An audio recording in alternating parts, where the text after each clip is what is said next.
Good morning. What you're looking at is the face of my phone. This is, what do we got here?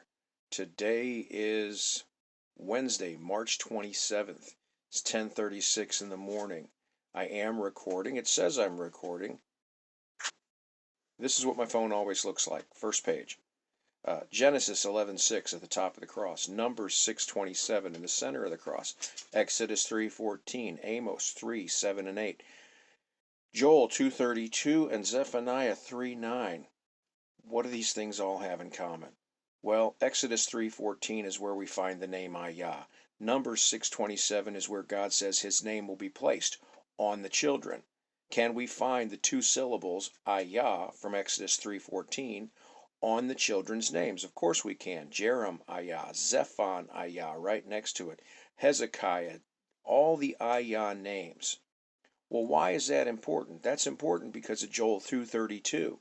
Because at Joel 2:32 he says, "Whosoever calls upon the name of the Lord shall be saved on that day in Zion."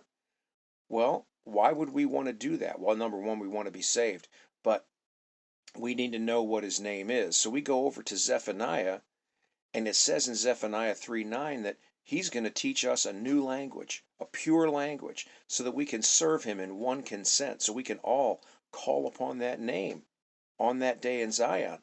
This is the reason for the new language. Let me tell you, English, Greek, Hebrew, all these languages have not been enough, and they have been twisted and used in evil ways.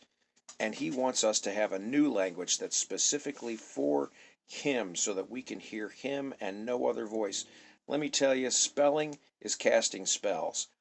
They changed the spelling of Jesus from what it was originally spelled in English as IESUS to JESUS. What did that do to the pronunciation?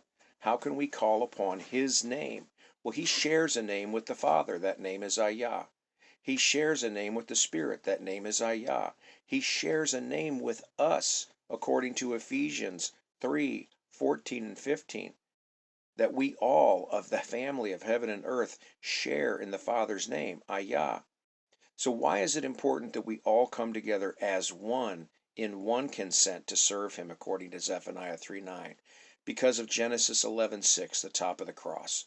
Because of Genesis 11:6, that if these people become one people in one language, nothing is beyond what they would imagine to do.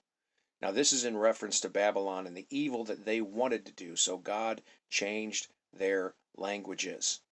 But we do not want evil. We want his will to be done on that day in Zion, when we come together with the new language, serving him in one consent, and calling upon his name as one people in one language to get what it is we want, which is the rapture. What is the rapture? The rapture is the fulfillment of the Feast of Tabernacles, where we go from a temporary dwelling, our fleshly body, into a permanent dwelling, the body that Christ has gone to the Father to prepare for us. And we join him at the wedding supper, just like the wise virgins go into the wedding supper because they have the oil, and the unwise virgins don't go into the wedding supper because they don't have the oil. The oil is this lesson right here.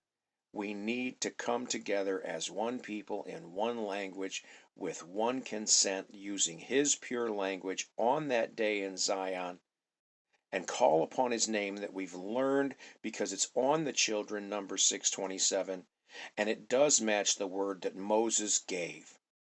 Amos 3:7 and 8. The Lord does nothing without first revealing it to his prophets.